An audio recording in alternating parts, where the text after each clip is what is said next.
더 시간이 당겨지는 것 같은데 정말 한 달이면은 6가지의 법칙을 모두 다 학생들이 인지하게 되는 것 같습니다. 근데 주 2회를 기준으로 했을 때 한 달이 되는 것 같고요. 근데 그 과정 속에서 6가지를 다 법칙을 온전히 가져가고 학생들이 정말 쉽게 이제 범하는 오류가 뭐냐면요. 팔을 강하게 쳤어요. 팔을 강하게 쳤는데 내가 결국에 이 상체의 기울기를 그대로 유지한 상태에서 무릎이 가슴 쪽으로 당겨져야 되는데 학생들은 공중 동작이랑 착지를 혼돈합니다.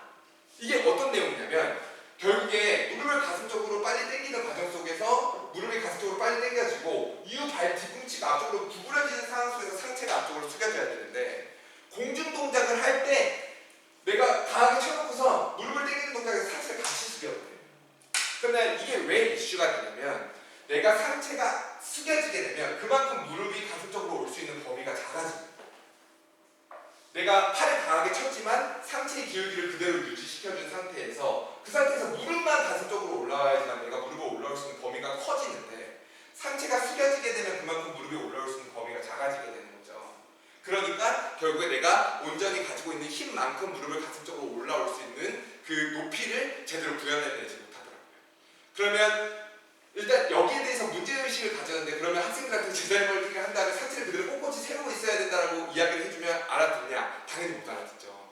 그러면 그 작업을 어떻게 해야 되냐면 아까 전에 제가 말씀드렸다시피 보강 트레이닝으로서 만세 스쿼트라는 동작을 이런 동작들을 통해서 이 자세를 익숙하게 만들어주는 거죠.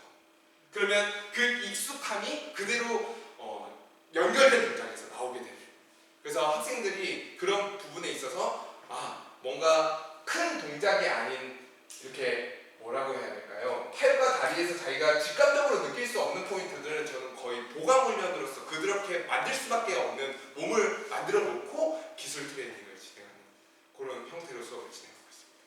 그래서 요 포인트도 한번 만세 스쿼트라고 하는 사실 만세 스쿼트가 이름이 만세 스쿼트인데요. 사실 역도 선수들이 굉장히 점프력이 좋잖아요. 그래서 제가 생각했을 때 그런 것들이 역도 선수들에게서는 상체와 하체의 밸런스가 굉장히 잘 잡혀서 있지 않는 건가 라는 생각을 가지고 있습니다.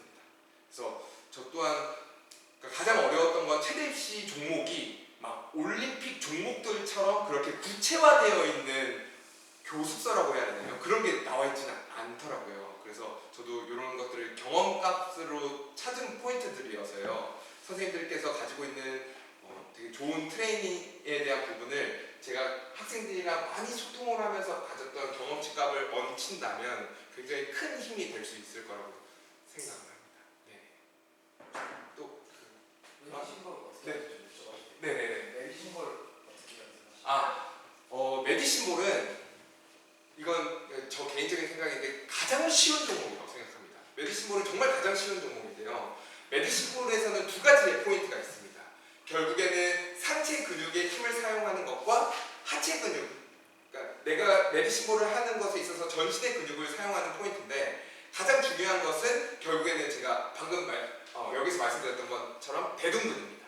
왜냐면 직립 자세라고 하는 포인트에서 굉장히 중요한 게 결국에 우리가 그런 옛날 고대 전투를 바라보면 그렇게 돌 이렇게 투석하는 그런 투석기 같은 것들이 있잖아요. 결국에 메디신볼도 그런 것과 동일한 원리라고 생각을 하는데 결국에 내가 하체가 안전하게 받쳐져 있어야지만 상체의 움직임을 온전히 가져갈 수 있는 상황 속에서 메디신볼을 던지기 전에 준비 자세에서 엉덩이에 힘을 주는 것이 굉장히 중요합니다. 학생들이 가뜩이나 엉덩이 근육이 거의 자식생활 공부하느라고 없는 상황 속에서 내가 엉덩이 근육에 힘을 주지 않고 안정화된 하체를 갖고 있지 않게 되면 이 꼬리뼈가 뒤로 들리면서 내 상체가 뒤로 숙여질 때 이게 척추가 뒤로 접혀서 많이 아파들 하더라고요. 그래서 엉덩이에 힘을 준 상태에서 꼬리뼈와 내 신체를 안정화시켜 준 상태에서 그 다음에 메디신볼을 던질 때는 명치를 들어서 가슴을 편 상태에서 그 상태에서 메디신볼을 뒤로 허리를 재고 그 다음에 이제 공을 던지게 되는 거죠. 그래서 요 안을 가지고 어떤 트레이닝을 진행을 하냐면요. 이제 그때부터 무게축을 가지고 트레이닝을 요 동일한 자세를 그냥 반복하는 겁니다. 그러면 내가 예를 들어서 남자 같은 경우는 3kg, 여자 같은 경우는 2kg를 메디신볼을 던지게 되는데 남자 같은 경우는 5kg를 가슴에 얹힌 상태에서 엉덩이에 힘을 주고 명치를 들고 그대로 허리 재기 연습을 하는 거죠. 그리고 나서 5kg가 이제 익숙해지면 10kg, 12kg. 그러면 그 키로수가 그대로 거리로 환산돼서 3kg 공을 던질 그대로 날아갑니다.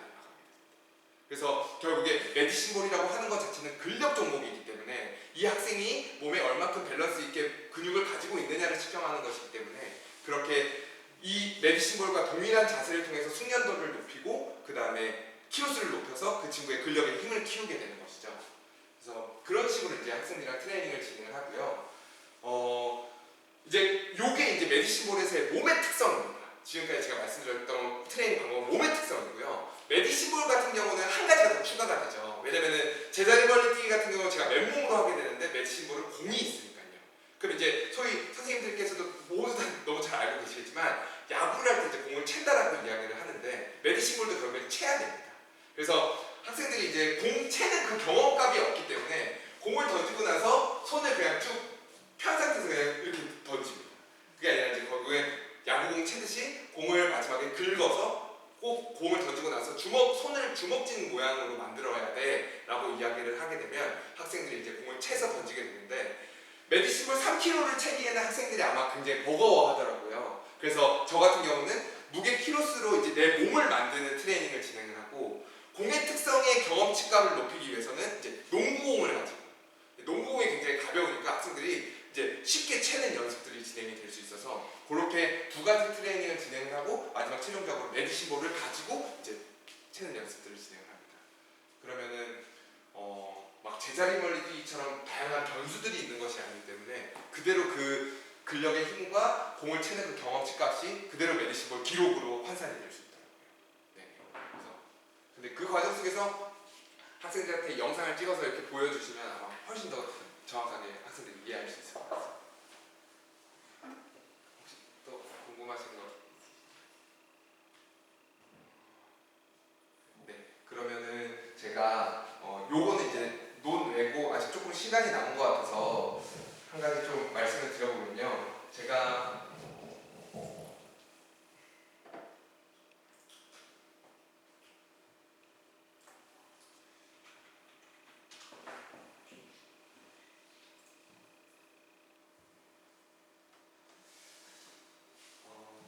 제 실패 경험을 좀 한번 말씀을 드려볼 수 있도록 하겠습니다. 제가 이렇게 채택코치라고 하는 사이트를 통해서 3년 전부터 어떤 작업을 좀 진행을 했었냐면요.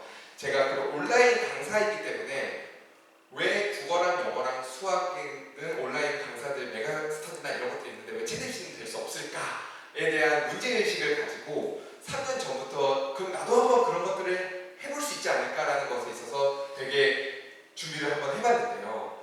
결론을 먼저 말씀드리면 이것은 이제 실패를 했습니다. 결국에 저 개인적으로 어떤 이슈가 됐던 정말 열심히 밀어붙였고 후회 없이 열심히 밀어붙였고 이건 실패했다라고 느꼈기 때문에 이제 저 개인적으로 실패했다고 생각을 했는데요.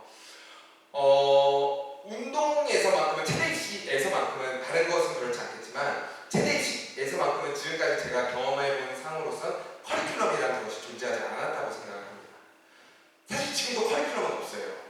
사교육에서 혹은 제가 지금까지 경험한 교육 현장에서의 느꼈던 경험치 값은 선생님들이 그렇습니다. 선생님께서 얼마큼 체대식 학원에 대해서 정확한 정보를 갖고 계신지는 저 개인적으로 잘 모르겠지만 체대식에서 실제로 학생들을 트레이닝을 하는 것은 그 전년도 선배입니다. 그러니까 소위 말해서 막내 강사라고 이야기를 하는데 20살, 그러니까 19살을 20살이 가르치는 거죠. 근데 이제 그 20살은 결국에 원장님이라고 하는 그런 뭐 경험치가 있는 분들의 이제 피드백을 받을 텐데 물론 저 역시도 그랬고요. 저도 막내라고 하는 그런 강사 생활을 했을 때 저 역시도 그랬는데 커리큘럼이 존재하지 않기 때문에 어떤 현상들이 발생하냐면 오늘은 비 오니까는 어떻게 해야 해? 오늘은 내 기분이 안 좋으니까 오늘은 빡세게 할 거야. 오늘은 내가 힘드니까 축구하자. 뭔가 이런 식으로 지금 돌아가고 있는 상황입니다. 저 개인적으로 이제 그거에 대해서 문제의식을 가지고 작업을 했던 게 커리큘럼이었어요. 그러니까 학생들은 오늘 비가 오나 눈이 오나 정해진 챙겨야 될 커리큘럼으로 수업을 진행을 하게 되고 그 커리큘럼으로 그대로 따라오게 되면 저절로 기록이 올라갈 수밖에 없는 그 구조에 있어서 이것만 정확하게 만들면 오프라인 됐던 온라인 됐던 뭔가의 학생들이 도움이 될 수 있는 콘텐츠가 될 수 있지 않을까? 라는 것에 있어서 3년 동안 열심히 준비를 해서 이제 저 나름 이제 커리큘럼이 경험치 값이 생기고 그거에 대한 자료들이 생기니까 커리큘럼이 이제 온전해진 것 같아요. 프리미엄이 중요하진 않더라고요. 그러니까 아직 저도 잘 모르겠어요. 학생들은 학원을 선정하는 이유가 친구가 그 학원에 있기 때문에, 혹은 그러니까 되게 많은 변수들이 있는 것 같아요. 아까 천황 선생님께서 말씀해 주신 것처럼 그 포장이라고 하는 부분, 네, 그 포장이라고 하는 부분이 굉장히 커서 저 개인적으로도 어떻게 하면 이거를 학급 체제 안에서 방법을 만들 수 있지 않을까에 대한 부분에 있어서 저 개인적으로는 궁금증을 가지고 있긴 합니다. 다양한 변수가 있을 거라고 생각해요. 뭔가 학교 안에서의 그런 상황들, 그리고 학생과 선생님들의 그런 상황들이라는 부분에 있어서 다양한 변수들이 있을 거라고 생각하지만, 사실 학생들은 지금 좋은 가르침을 받고 있는 상황은 아니에요. 네, 그게 지금 현실인 건 사실입니다. 저도 어떻게 보면 그 부분에 있어서 해결을 하고 싶었는데 해결이 잘 안 되더라고요. 너무 강해요. 제가 뭐 지금 갑자기 화술하는 것 같긴 한데 너무 강해요. 왜냐면 그들을 대체할 수 있는, 학생들이 선택할 수 있는 선택지가 없습니다. 네, 지금 뭐 만약에 공부를 하면은 내가 국어 선생님한테 수업을 듣지 않아도 학교에서 국어 선생님과 같이 수업을 할 수 있을지는 저 개인적으로 잘 모르겠지만, 체리 씨는 좀 저한테 보기엔 그런 것 같습니다. 그래서 저는 이 컨텐츠를 정확하게 시행하겠습니다.